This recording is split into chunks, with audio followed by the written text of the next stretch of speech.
Flesh and Blood is broken, apparently. At least, it must be, considering that pretty much every time a deck does well at a tournament, people immediately call for bans. Now, in the past, it was at least somewhat reasonable. People wanting Seeds of Agony banned back in the Monarch days made sense, since Chain was above and beyond the power level of every other hero at the time. And wanting something in Starvo or Lexi hit when those heroes were dominant also made sense, as they single-handedly warped their metagames around them. But lately, it seems like people are screaming about bans for literally anything that they don't like. I mean, I get it. We all like doing powerful things with our own decks, but how dare our opponents also do powerful things? Or worse yet, they stop you from doing your powerful things. Because, as we all know, if there is even a single game that isn't 100% fun for you the entire time, then something is wrong and cards need to be banned. Warmonger's Diplomacy? That card shuts down a Viserai or Azalea for a single turn, which is completely unreasonable and absolutely cannot be played around in any way. But at the same time, Azalea can also shut down turns, so we should probably ban something like, I don't know, Codex of Frailty, and Viserai gets, 0 for 5 with Revel and Runeblood, which is just, one single point above the typical rate.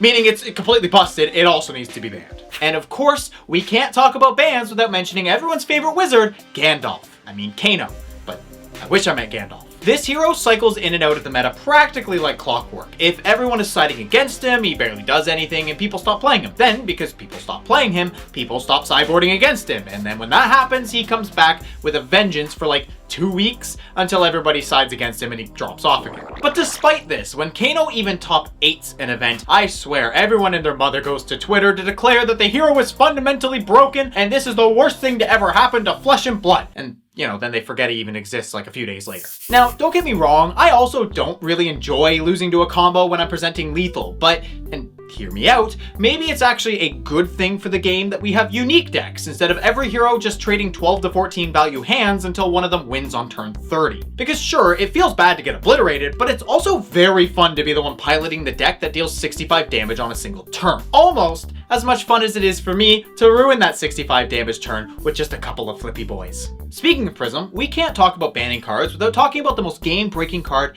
ever printed. Luminaris. Oh. Hello? Oh yeah, no, I'm just filming a video. Why, what's up? Hmm? Oh, it's gone? Oh, they got rid of it with Prism. Oh, I didn't realize that. Oh, okay. Oh, okay. Well, yeah, thanks. Thanks for letting me know, yeah. Yeah, I gotta get going. I gotta get this video done. Alright. Love you too. Bye. Okay, so we'll talk about the second most game-breaking card ever printed, Arknight Sentinel. After the ALS and Rebirth loop was seen by the masses, Twitter was immediately overrun with calls for bans. Because instead of people choosing to add a time snap potion, some lead the charges, or time skippers into their sideboards, Arknight Sentinel was now the most broken, degenerate, game-breaking card that had ever existed, and it had to go. And they're right! ALS shutting down a single turn is completely unfair! Never mind the fact that it doesn't block, it costs 6, and it usually takes an entire hand to play out. Most heroes immediately lose the game the moment a single ALS hits the field, let alone when it's looped. The only heroes that can even have a chance against it are brutes, and that's thanks to the good old scabbies. Except that people want that ban too. After there was a buttload of KOs at the Pro Tour LA, people were genuinely saying that scab skin leathers, freaking scab skin leathers, was unfair and maybe it should be banned. Why? Well, because it was random. Some people could high roll 3 turns in a row and win because of that. Or they could roll a 1 3 turns in a row and lose because of this. And that variance that, people have to actively choose to use is just unhealthy for Flesh and Blood. Losing because my Leviah opponent rolled a 6 instead of a 1 feels icky and it should never happen. Everyone knows that Leviah is a complete joke and she's not supposed to win because of scabbies. She's supposed to die to blood debt. You take that back.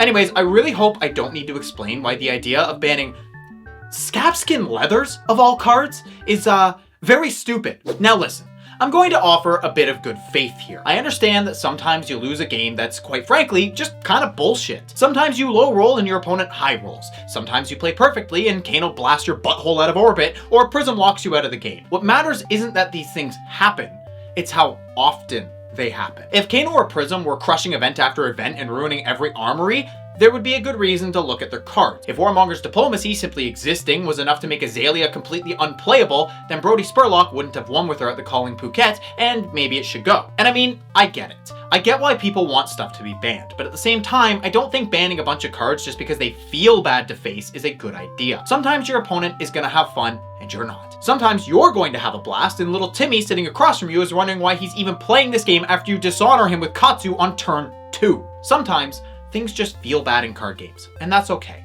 Just because you lost a game to something you weren't prepared for doesn't mean it needs to be banned. Because quite frankly, none of these cards are breaking the game. There are certainly very powerful cards and abilities in Flesh and Blood, but also equally powerful cards to counter them. And at the end of the day, your favorite hero is always going to have bad matchups and cards that put a damper on what you want to do. And that's just the way it goes. But I know that despite all of this, people are still going to complain and call for bans from now until the end of time. And the fact that so many people care about this game enough to constantly call for bans shows just how much Flesh and Blood has grown and how invested people are. Plus, talking about bans can actually be pretty fun, which is why I have a few of my own. And yes, LSS should absolutely listen to my opinions and immediately put these bans in place because, like everyone on Twitter, I know what's better for the game than the developers themselves. So first up, Channel Lake Frigid. I know it's not even in the format right now, but that card is bullshit and I want it banned. Second, Command and Conquer. Not because it's too powerful, but because I'm tired of listening to people whine about its price. And finally, Riptide. Just the hero. He's ugly, he's smelly, and I don't like him. But you know who I do like? My wonderful patrons. If you want to help support the channel, consider checking out the Patreon link in the description to join the ranks of Chads like the Giga Chad Saint, Geeks First, Elixir, Vinny, Smokeopotamus, John, Ty, James, Chemical, Bryant, Transient Fire, Dark Memoria, and Big Hungry. Then we've got the Alpha Chads Thomas, Zajima, and Pavel. And finally, there's the Super Chads Bruno, Thal, Cece, Eric, Ben, and Yogbadoodles21. Thanks again as always. Stay Chadly, my friends.